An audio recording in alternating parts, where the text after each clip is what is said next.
Hello, developer folks. Today, we will explore how to implement multi-factor authentication or MFA using Supertokens in a custom backend setup. For this example, we will use Golang, but the same principles can be applied to any language or framework of your choice. Let's begin. This is the architecture of the application. As you can see, the Golang backend will talk to the Node backend that hosts the Supertokens SDK with multi-factor authentication features enabled. Essentially, there are two things that the Golang backend will need to do. One, proxy all auth routes to the Node backend. Two, talk to the Node backend for session verification. Now, let's see in action. Start off by creating a boilerplate application using the Supertokens CLI. The command is available on supertokens.com. We will select React for the frontend and Node Express for the backend. Then we select the multi-factor authentication and proceed to create the example app.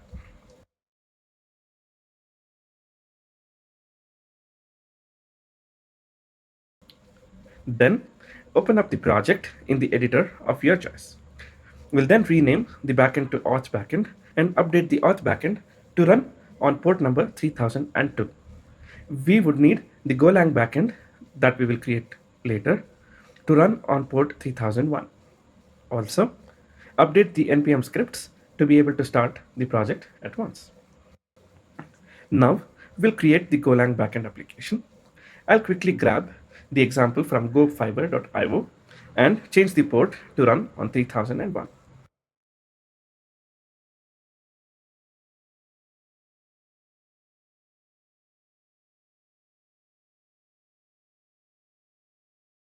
I'll also update the npm scripts to be able to start this backend as well.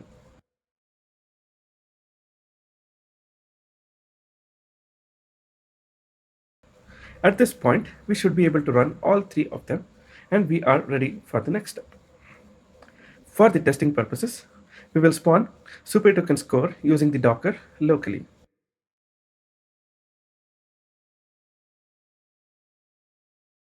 We will then update the auth backend's config to point to this locally running core. Next, in the Golang backend, we will add a proxy to 3002 for all the routes that is starting with /auth. And with this addition, we should be able to successfully complete the multi-factor auth login flow. We are now presented with the login page. Let's log in with the Google provider. Now, you see that we have been prompted to set up the second factor. Let's do TOTP. I'm using an online TOTP generator to test the flow.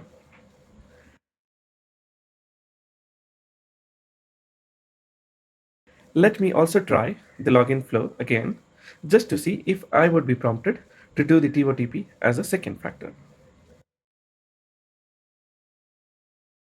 Voila, it works. Hold on, we still won't be able to do the protected API call as yet, which is exactly what we will do next. To be able to verify session from the Golang, we will need to expose a couple of endpoints from the Node backend, which the Golang backend will use. For that purpose, I am creating two endpoints that can do verify session, with the session being required or optional.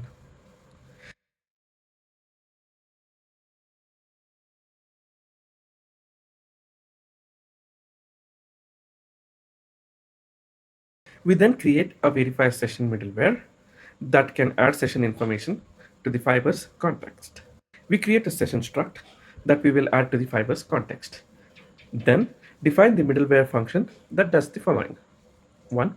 Find the endpoint that we want to use based on whether the session should be required or optional. 2. Create a request object and set the URL and method. Then, this is an important step where we will copy over all the headers from the request we are handling to the request we are about to make to the auth backend. Next, we make the request and get the response.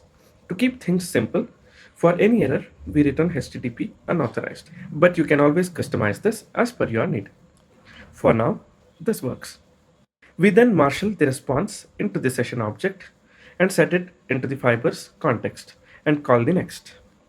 Now, we will make use of the middleware we just created to create a protected endpoint. All we need to do is to insert this verify session middleware before the handler function. We just created slash session info endpoint with session required, and we return the session object as the JSON response. We are almost ready. We just forgot to add CORS config to our Golang backend to let the frontend talk to the backend without any errors. With that done, let's see if the call API works. And it works. Let's do a quick check on what happens if we try to navigate to slash dashboard without completing the TOTP. And we see that we are taken back to auth to complete the TOTP step, and that's expected. That's all for this demo, and thank you for sticking on till here. If you need more information, do check out the Supertokens documentation, and we also have our Discord channel where you can get the support. All the relevant links are in the description. Thank you once again, and happy building.